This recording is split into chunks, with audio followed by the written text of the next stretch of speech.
A paz do Senhor, queridos irmãos. Estamos aqui reunidos mais uma vez para mais uma lição da nossa querida Escola Bíblica Dominical. Eu sou o presbítero Elenilton e nós vamos estar juntos passando por mais essa lição. E a lição dessa semana é a lição de número 9 e ela tem por título O Batismo, a primeira ordenança da Igreja. O texto áureo, ele diz assim: portanto, ide, ensinai a todas as nações, batizando-as em nome do Pai, do Filho e do Espírito Santo.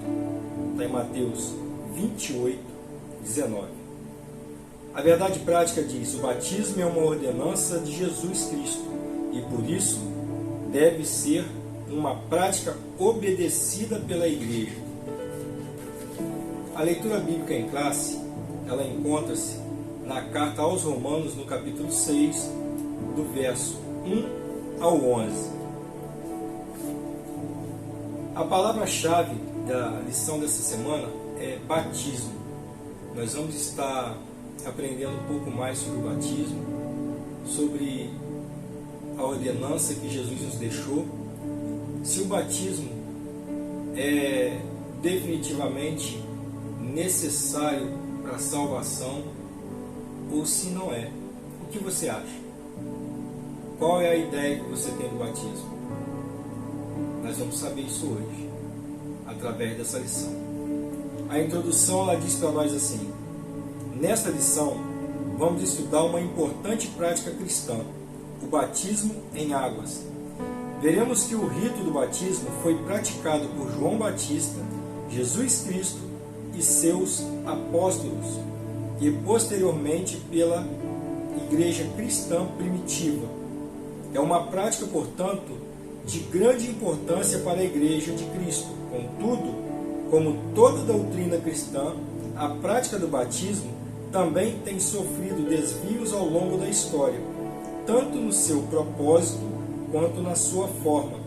Assim, é necessário deixarmos a Bíblia falar a fim de que o propósito correto para o qual foi instituída essa importante prática seja observado.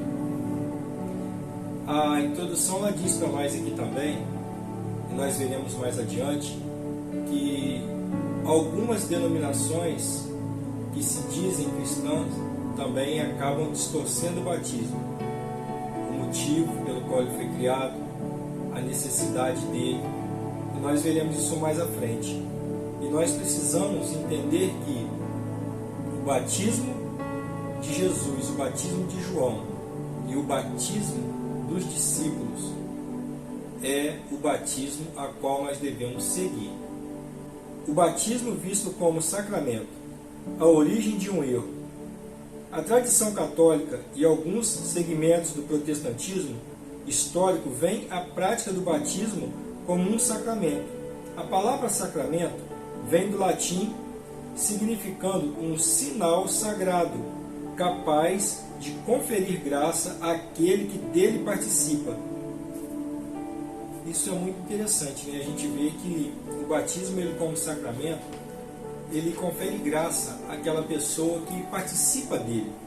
Ou seja, a pessoa, quando ela tem um encontro com Jesus e ela passa pelo batismo, ela passa a herdar por herança tudo aquilo que Deus deixou para nós.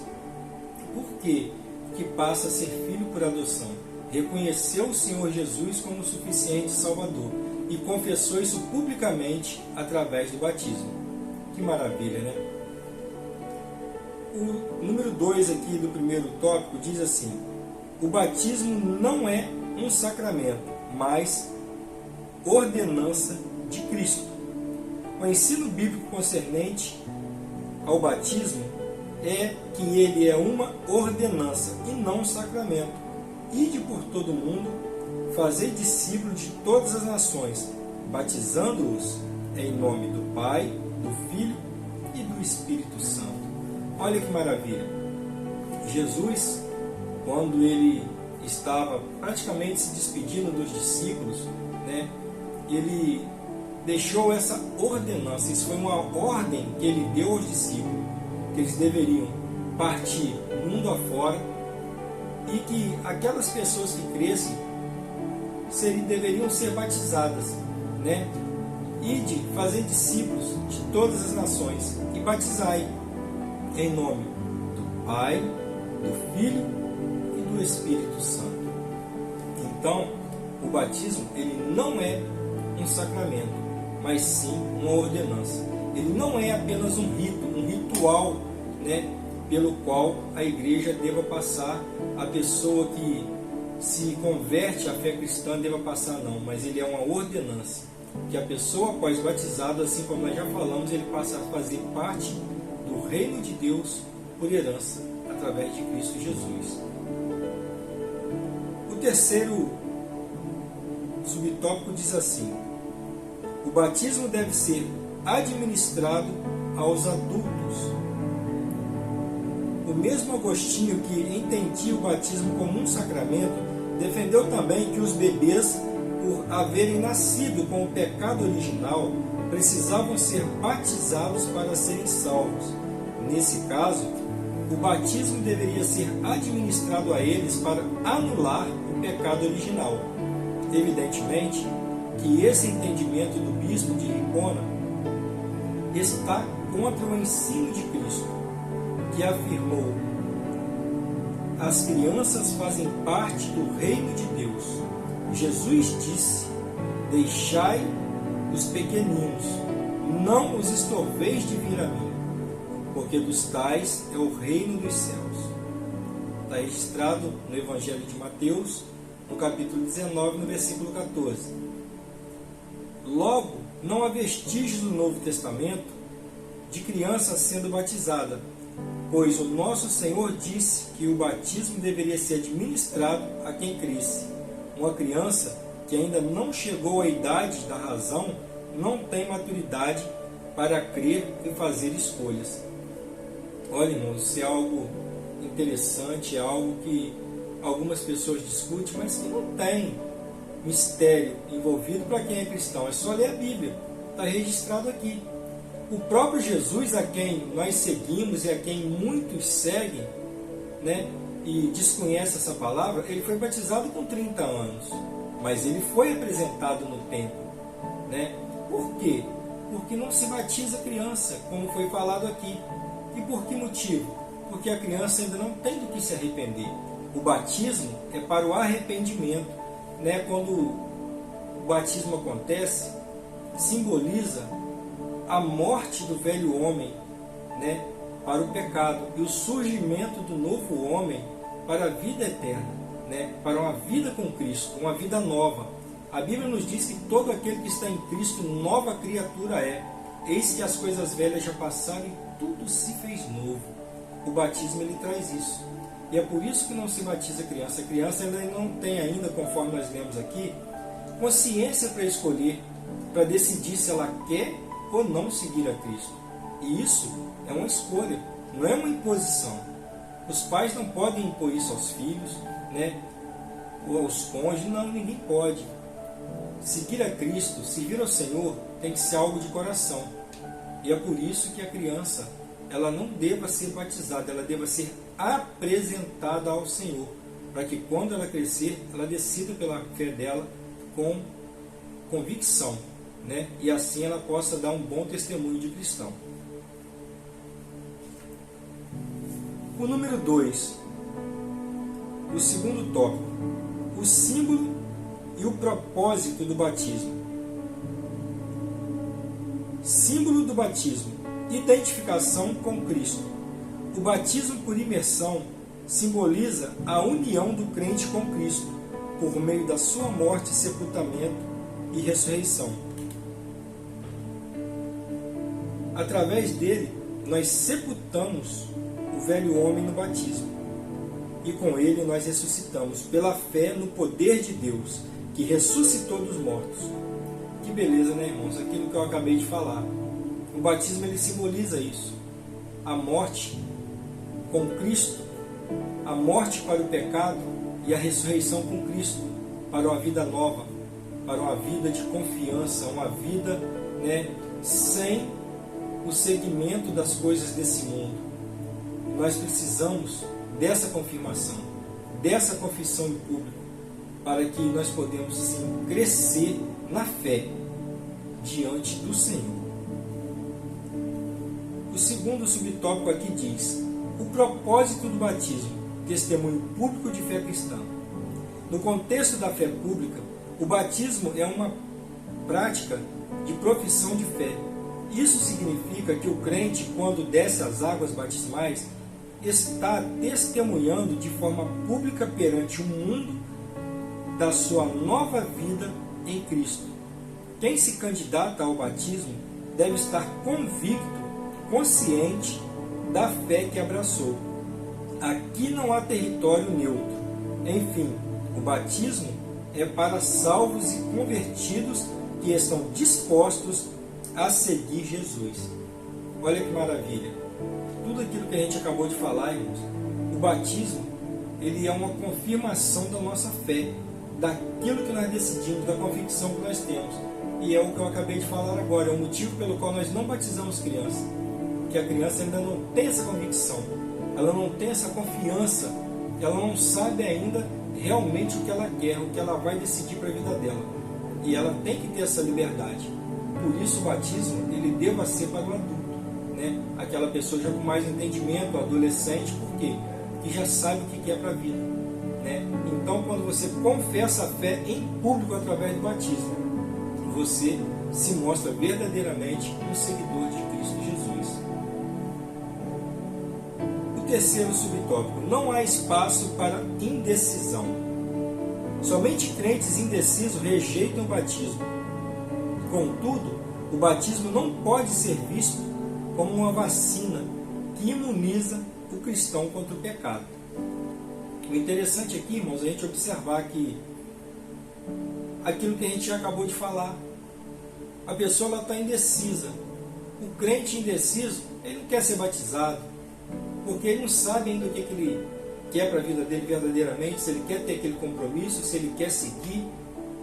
Mas o interessante a gente observar aqui é que algumas pessoas ficam com essa indecisão, porque elas ficam com aquele medo. Eu passo pelas águas, depois pode acontecer de eu pecar, e a coisa vai ser muito mais difícil, vai ser pior, e eu vou estar muito errado. Não devo pensar assim. Por quê? Porque todos nós estamos, irmãos, passivos de erro. A Bíblia nos garante que não há um só justo sobre a terra que faça o bem e nunca peque. Está registrado lá no livro de Isaías. Agora, também está registrado o seguinte: olhai para mim e sejais salvos vós, todos os termos da terra, porque eu sou o Senhor vosso Deus e não há outro.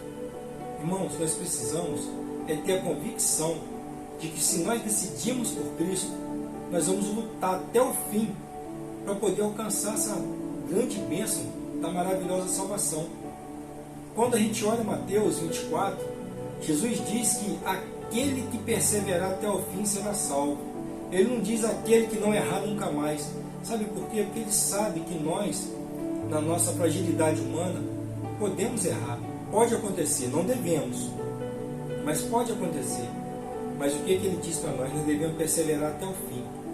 Então você que me assiste, que está aí relutante, na dúvida, se batiza ou não, eu vou dizer já aqui uma palavra para você. Você deve buscar o batismo, deve buscar a sua comunhão com o Senhor, se aprofundar mais nessa comunhão com o Senhor, porque assim você vai crescer, você vai fortalecer. Mas e essa preocupação? Tira essa preocupação da sua cabeça, porque o sangue de Jesus, ele nos purifica de todo pecado. E você vai ter a oportunidade de lutar ainda com mais força contra todas as mazelas desse mundo. Creia nisso.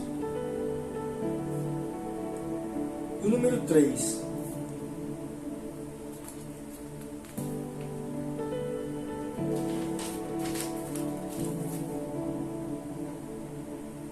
O terceiro tópico: a fórmula e o método do batismo.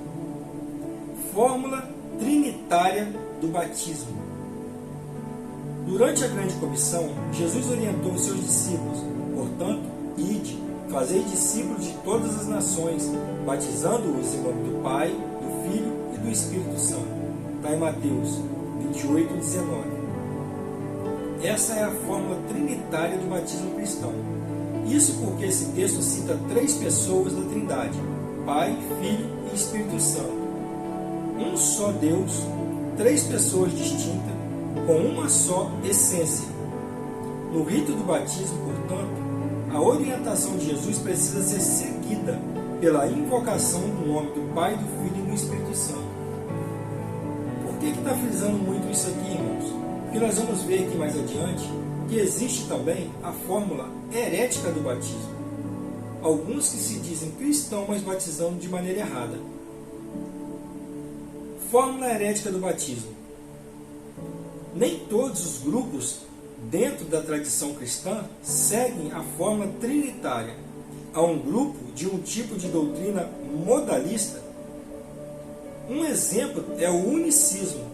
Esse grupo batiza seus membros somente em nome de Jesus. O suporte bíblico dele é buscado em alguns textos do livro de Atos, onde supostamente se negaria a prática da Trindade. Convém dizer que esses textos não negam a fórmula trinitária, nem tampouco negam a Trindade. Na verdade, o que é dito é que o batismo era feito na autoridade de Jesus, isto é, naquilo que ele fez e ensinou. Então, irmãos, nós temos que ter muito cuidado, porque às vezes algumas pessoas pegam a Bíblia e distorcem ela e acabam confundindo a fé. Mas o crente que lê a Bíblia, ele não é pego de surpresa, ele não fica enganado, ele não fica iludido. E é por isso que eu falo: leia a Bíblia, busca aprender, venha para a escola bíblica dominical, que você vai estar aprendendo, você vai estar crescendo. A palavra de Deus, ela nos diz no livro de Oséias 4:6, diz assim: o meu povo sofre, foi destruído por falta de conhecimento.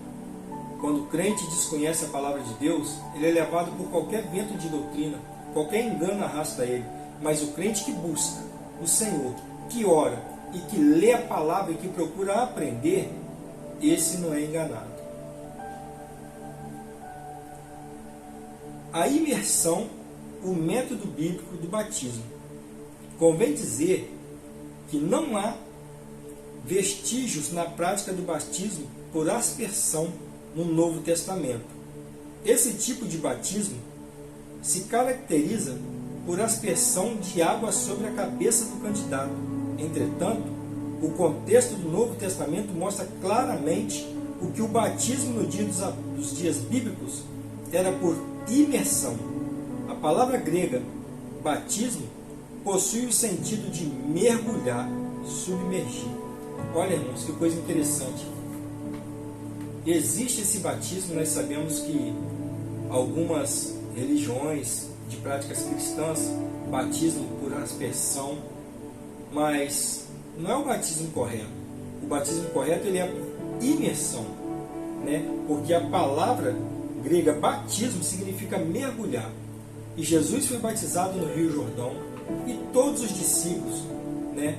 E o próprio João Batista também batizava no Rio Jordão. E eu digo, se o batismo fosse apenas algo necessário ali, você jogar um pouquinho de água na pessoa, ninguém ia descer as águas e molhar o corpo todo. Jesus não faria isso, os discípulos não fariam isso, João Batista não batizaria dessa maneira, né? Mas qual a necessidade? A necessidade é de sepultamento do pecado e o nascimento de um novo ser, de uma nova criatura, conforme nós já falamos aqui. Então, o batismo, ele deva ser por mergulho, né? Submersão. Esse é o batismo correto, esse é o batismo bíblico, esse é o batismo ensinado por Jesus. Nós chegamos, irmãos, à conclusão da lição dessa semana. E a conclusão, ela diz para nós assim: procuramos abordar as questões mais relevantes concernentes ao batismo em águas.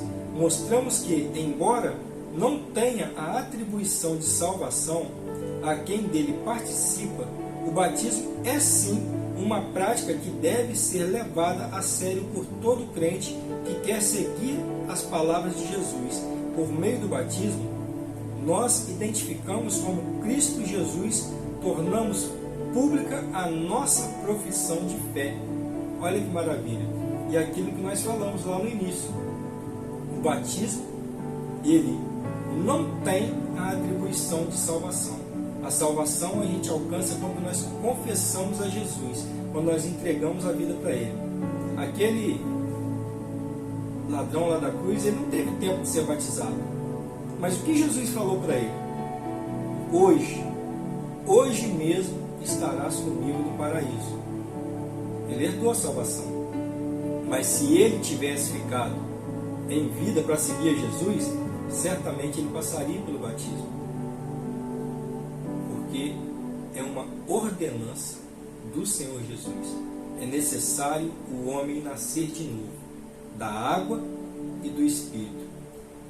Você que ficou até aqui, que Deus te abençoe, te guarde, te guie pela terra dos viventes, e que tudo aquilo que você fizer para o bem seja próspero, seja abençoado por Deus.